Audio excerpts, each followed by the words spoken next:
welcome to Educator.com. In a previous lecture, we introduced the concept of the graphs of polynomial functions, and now we're going to go further and actually talk about how to develop those graphs.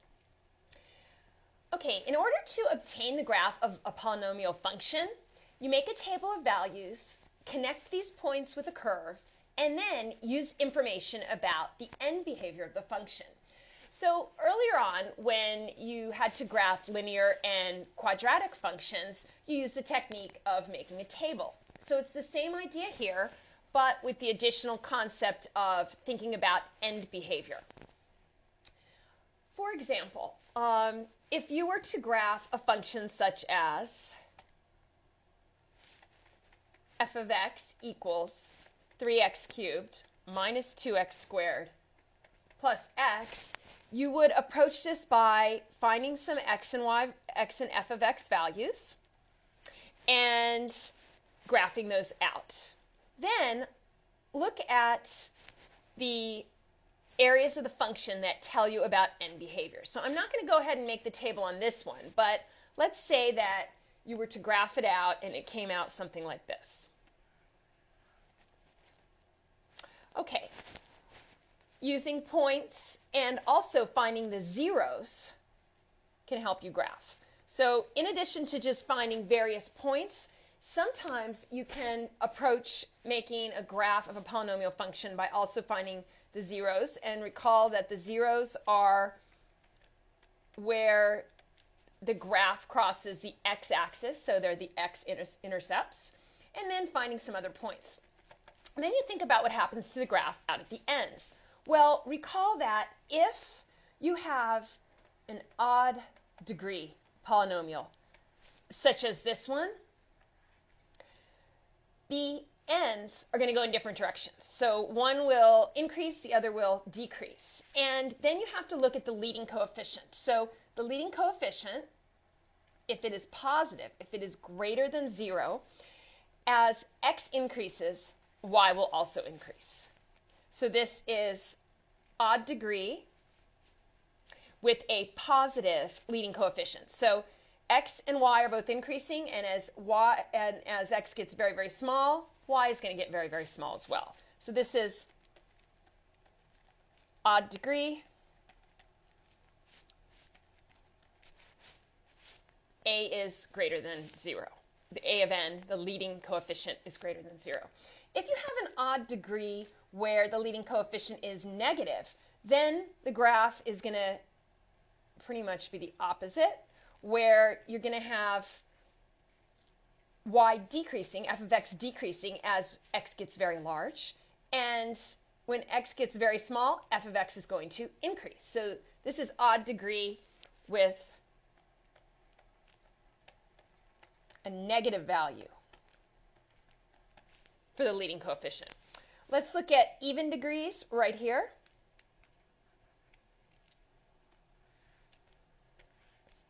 If you're talking about a function with an even degree, such as the leading coefficient, the largest exponent would be 4th power or the 6th power, so an even degree, both ends go in the same direction. They both face up or they both face down. And the leading coefficient tells you which direction that is. With a leading coefficient that is positive,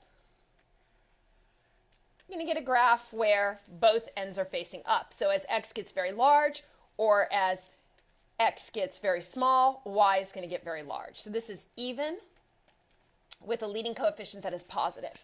Now, if you have an even degree where the leading coefficient is negative, or it's negative, then both ends will face down. Okay?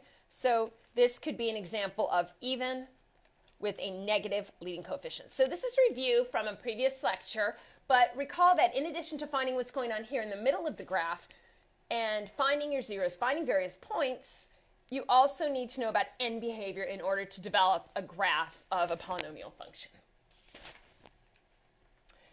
Okay, I mentioned talking about finding the zeros. Well, sometimes it can be difficult or time-consuming to find the exact location of a zero, but if you're just trying to sketch out a graph, you can use the location principle to estimate where a 0 will be, where the graph is going to cross the x-axis. So let's look at what this is saying.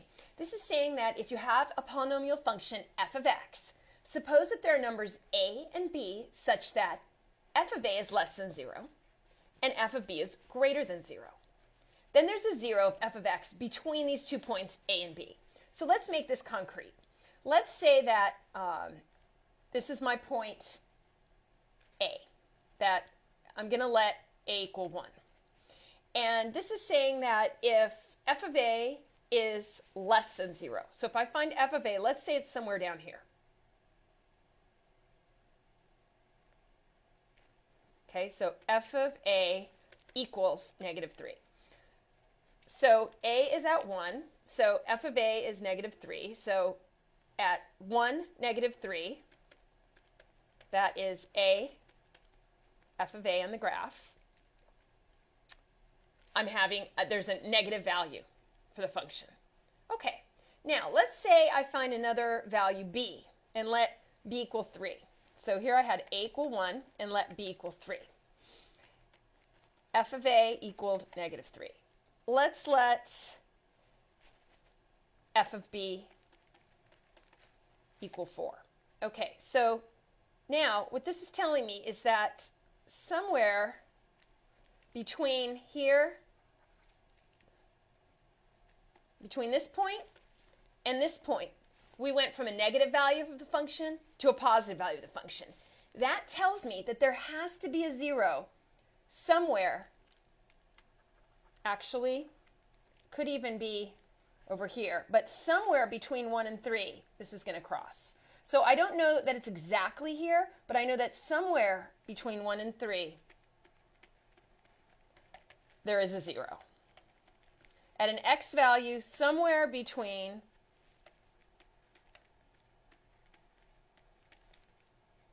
x equals 1 and x equals 3. And I know that because the function changed from a negative value to a positive value. Now, there actually could be more than one 0 between those points. For example, I could have a graph right here that goes like this. And if I just graphed this point out here, I would see that, okay, the function is negative at this point, at negative 4. At f of negative 4, I have a negative value. And then I say, okay, let's say over here at f of negative 2, I have a positive value. So I know that there's a 0 in here, but as it turns out, there's actually more than one 0. So I know that there's at least one 0 here, but there also could be more than one. So when you go ahead and make your table of values x and f of x, if you see that you have, say, positive, positive, and then it goes negative, I know that at an x value somewhere between here and here, there is a 0. And then I might be negative, negative, and then switch to positive again. And I know that in here somewhere, there is a 0. So again, the idea is that if you see the value of the function switch from positive to negative or negative to positive, you know that the graph has to pass through the x-axis and that there's a 0 in that location. Okay, maximum and minimum points. Recall that when we worked with quadratic functions, we talked about maximum and minimums. And here, today, with polynomials, we're talking about relative maximums. When we talked about quadratics that were downward-facing parabolas, we said, okay, the vertex is a maximum. We didn't say relative, we just said maximum, because this is the highest value that the function could achieve. If we were dealing with a minimum value, we didn't say relative, we just said, okay, this is the minimum, because this is the smallest value that the function could achieve. However, when we talk about more complicated or higher degree polynomials, we talk about relative maximum and minimums. And what we mean is relative to the x values around those. For example, if I have a graph that looks like this, I could say that this right here, this point, we'll call that A, and then right here, the y value is going to be f of A. So f of A would be right there. So this point is going to be A, f of A. This is a relative maximum. And the reason it's a relative maximum is if I look at any value of x around in this region, the function value is lower than it is right here. So it's the maximum relative to the values of x near this point. Relative minimum, same idea. If I look at this point here, this gives me a relative minimum. And that means that this value of the function, I'll call this f of b, and this could be, so this would be b, and then the y value would be f of b. So this is at b, f of b. This is the smallest value for the function in that region for these x's. But you see here, the graph actually goes lower way over here. So it's not an absolute minimum, it's just relative to that region of the graph. And there might be a maximum that goes, is higher up at some area in the graph, but this is a relative maximum for that region. The other important point is that the graph of a polynomial function of a certain degree, degree n, can have at most n minus 1 points that are relative maximums or relative minimums. So if I have a function, let's say f of x equals 4x to the 5th plus 3x cubed minus 2x plus 6, then here the degree is n. The degree n is 5 in this case. The degree equals 5. So the maximum number of relative maxes and relative minimums is 5 minus 1, which equals 4. So in a graph like this, degree 5, I could have at most 4 of these maximums and minimums. Okay, putting together what we've discussed about finding points, the zeros, using end behavior, and relative maximums and minimums, we can develop a graph of some polynomials. Okay, looking at this first one, this is x cubed minus 2x, and I'm just going to start this one by plotting out some points. Okay, so let's let x equal negative 2. So this would equal negative 8. So it's going to be negative 8, and then negative 2 times negative 2 is 4. So negative 8 plus 4 is going to give me negative 4. Okay, here I have negative 1 for my x value, and that's going to give me a negative 1 here. And then negative 1 times negative 2 is going to give me 2. So this will be 1. Now, notice something. My value for the function switched from negative to positive. That means that somewhere between negative 2 and negative 1, there is a 0. Using the location principle, I know that somewhere between x is negative 2 and x is negative 1, that this graph, this function, crosses the x-axis. Okay, when x is 0, f of x is 0. Well, if f of x is 0, then this point lies on the x-axis, and I actually found a 0. This is a 0. Okay, now when x is 1, that gives me 1 minus 2. So that's negative 1. When x is 2, 2 cubed is 8. Minus 2 times 2, so that's minus 4. That's going to give me 4. So I'm going to go ahead and, and noticing also here, another 0.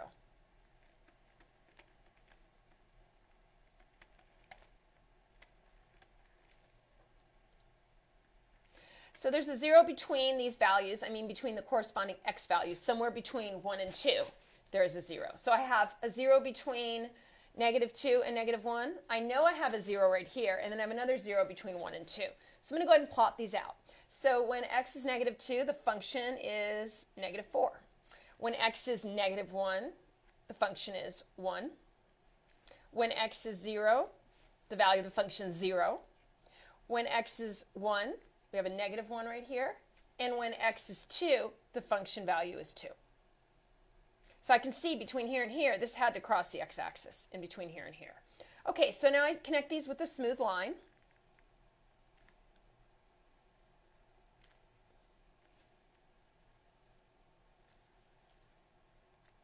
Okay, I found my points. I know that there's a 0 somewhere in here, there's 1 here, and that there's 1 here. Now I'm going to think about end behavior. and the degree equals 3, and that is odd. The leading coefficient of n is 1, so that is positive.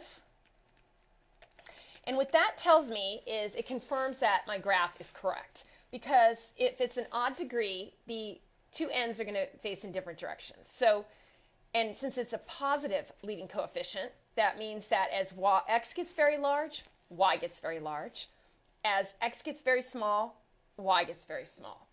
The other thing I know is that the number of relative maximums and relative minimums is going to be 1 less than the degree of the polynomial. And since the degree is 3, I can have at most 2 relative maximums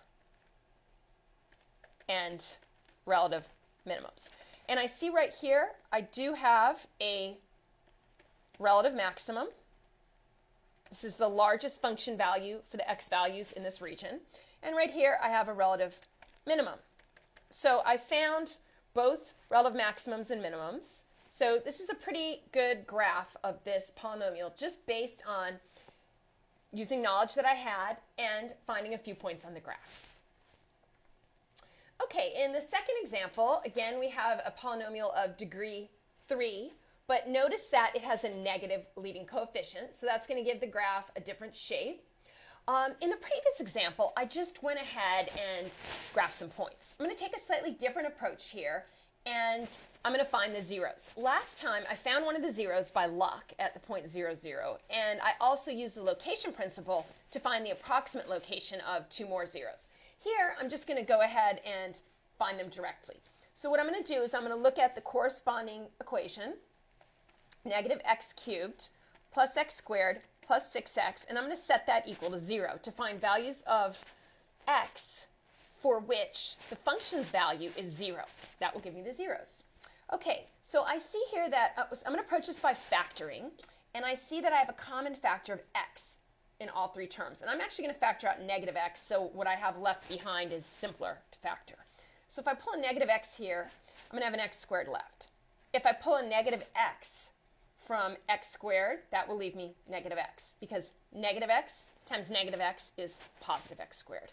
Here, I'm also going to pull out a negative x, leaving behind negative 6, checking it that negative x and negative 6 is plus 6x. Okay.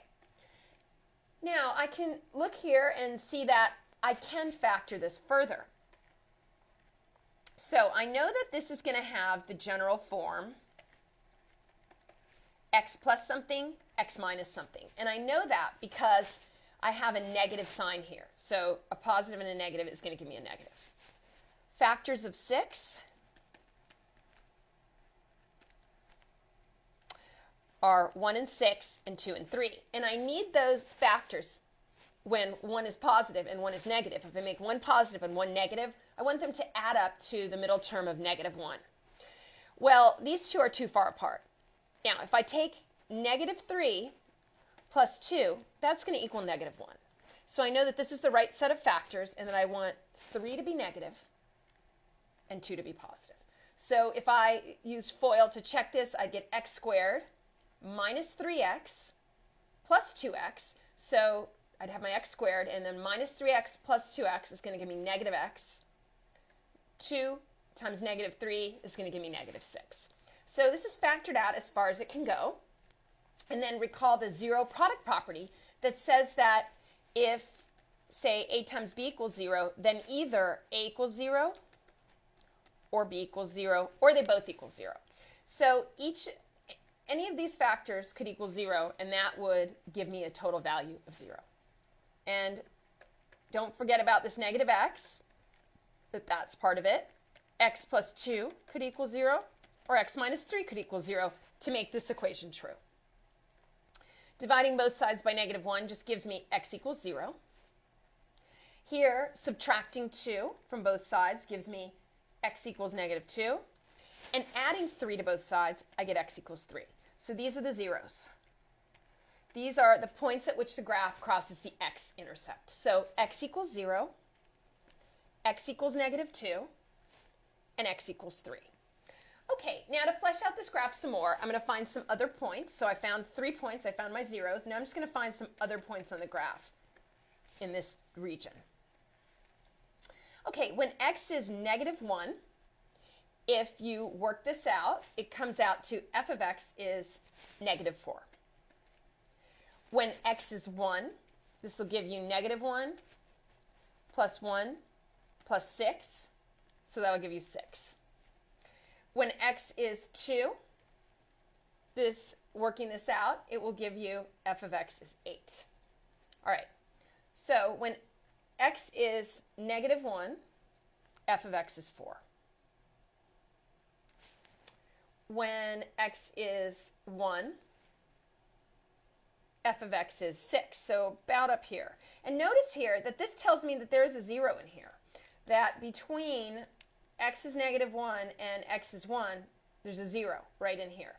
And it is, and I did find that 0. Between x is -1 and x is 1, there is a 0 that lies in here. Okay, let's see. When x is 2, f of x is way up here. It's going to be way up here somewhere. It's at 8. So we'll just put it right there. All right. Oh, and when x is, actually, graphed that incorrectly. When x is -1, this is going to be -4. When x is -1, this is -4. And that's why when you get the switch from negative to positive, there's a 0 right in here. Switch from here to here. Okay. So I have some points graphed, and I have my zeros. So I'm going to go ahead and connect these points.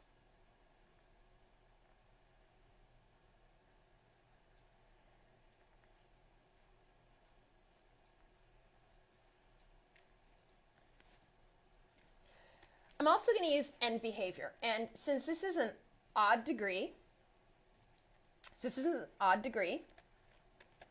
one end is going to go up and the other is going to go down. And since it is a leading coefficient that is negative, then I'm going to have as x becomes very large, y will be very small. And as x becomes very small, over here, y becomes very large. So end behavior helped me figure out these portions of the graph. Also, I know that because my degree is 3, the greatest number of relative maximums and minimums I can have is 2. 2 relative maximums and minimums at most. That is the greatest number I can have. And I do have a relative minimum here and a relative maximum there. So graphing this based on finding the zeros, graphing a few points, and then thinking about end behavior. And noticing also that here when my graph switched from a value of -4, a negative value for the function, to a positive value up here at 6, I knew that there had to be a 0 in between those, and I did find that 0. Okay, I'm going to approach this also by first finding the zeros. So let's work with the corresponding equation. So set this equal to 0. Now, looking at this, there are no common factors to pull out, and I have 4 terms, so I'm going to factor it by grouping. Grouping means that we're going to put x cubed minus x2 together and add that to -3x plus 3. Now, looking at this, I have a common factor of x squared. That leaves behind an x and a -1. Here, I have a common factor of -3. I pull that out. That leaves an x behind here and a -1, because -3 and -1 would give me the 3 back. Okay, now this, I see that I have a common binomial factor of x minus 1. I'm going to pull that out in front. When that's pulled out, that leaves behind x squared minus 3. Okay, using the zero product property, I know that x minus 1 equals 0 or x squared minus 3 equals 0. If either of these expressions is 0, then the equation will hold true. The equation will be equal. This left side will be equal to 0. So this is easy. Just add 1 to both sides. That gives me x equals 1. And then over here, I'm going to add 3 to both sides.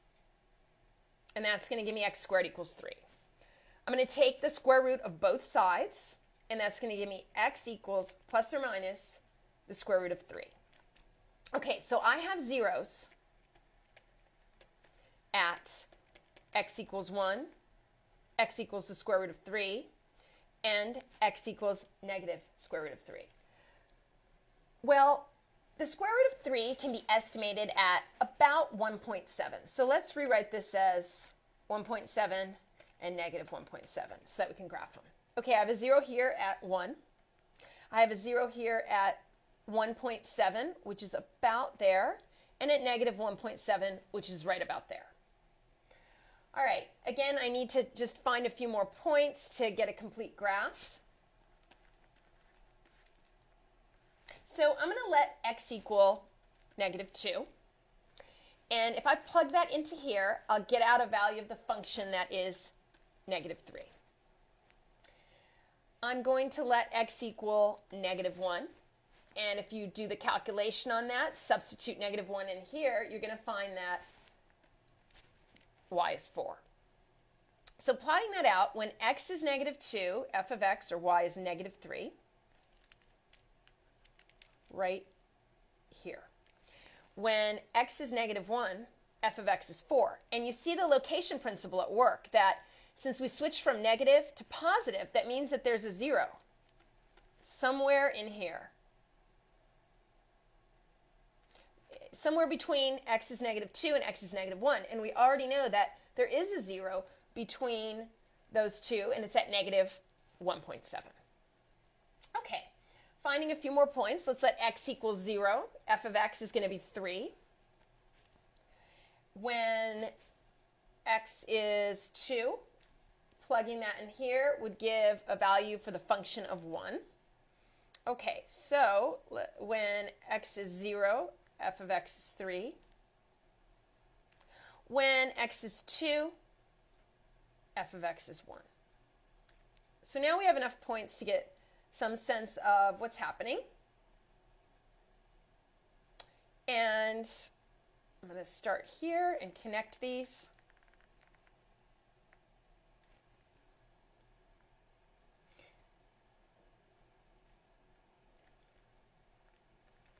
Now, using n behavior, I have an odd degree. So this is degree 3, which means that two n's are going to go in opposite directions, and I have a positive leading coefficient, meaning that over here on the right, as x gets very large, y is going to get large. Over here on the left, as x gets very small, f of x or y is going to get very small. I'm also going to look and see that my degree is 3, so I have at most 2 relative maximums and relative minimums. And I have a relative maximum here, and I have a relative minimum here, so I have them both.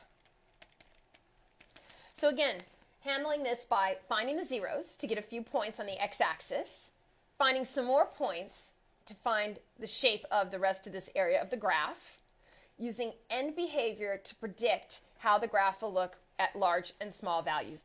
So let's take this and set it equal to 0.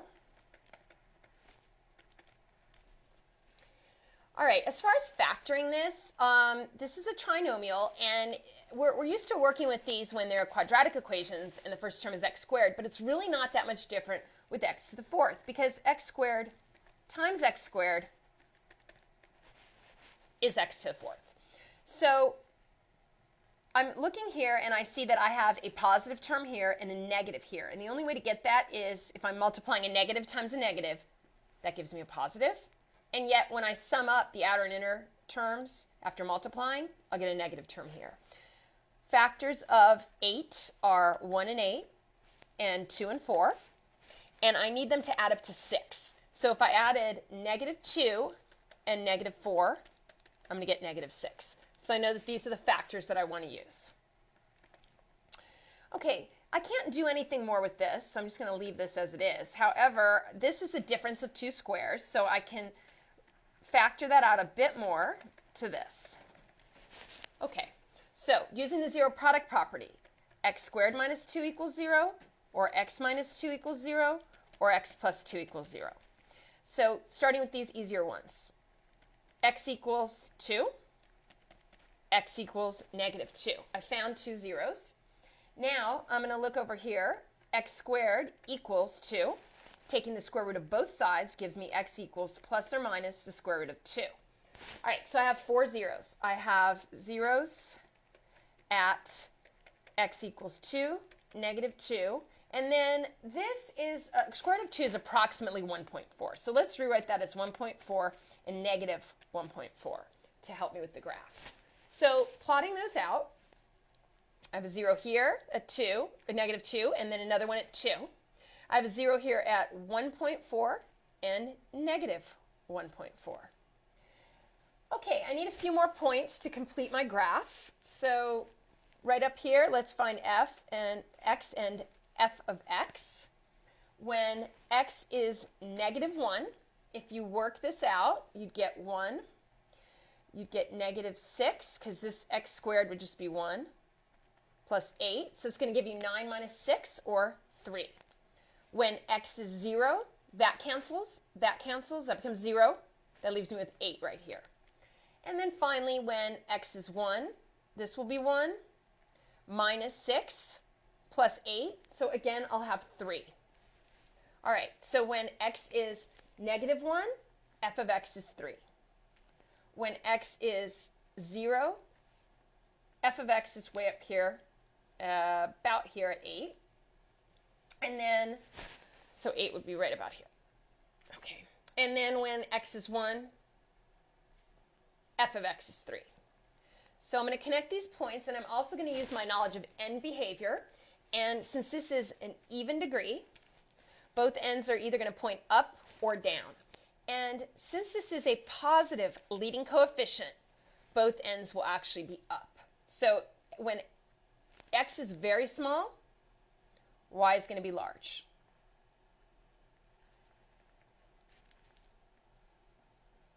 And then I know that, right, so after this point, I know that I'm going to go up because when x is very large, y is going to be very large. After this point, I'm going to continue on up because when x is small, f of x is going to be very large because it's an even degree with a positive leading coefficient. Now, checking that I have degree 4. Since this is degree 4, the greatest number of relative maximums and minimums I'm going to have are 3. And I have a relative minimum there. I have a relative maximum here. And I have a relative minimum here. So I found all 3 relative maximums and minimums. So again, finding the zeros, I found 1, 2, 3, 4 zeros. Then I plotted a few other points to give me the shape of the graph. I used my knowledge of end behavior to figure out what's going on out here and here. And then I just verified that I had the generally correct shape by seeing that I would expect at most 3 relative maximums and minimums. And I found that I had all 3. That concludes this session of Educator.com on analyzing the graphs of polynomials. And I will see you again next lesson.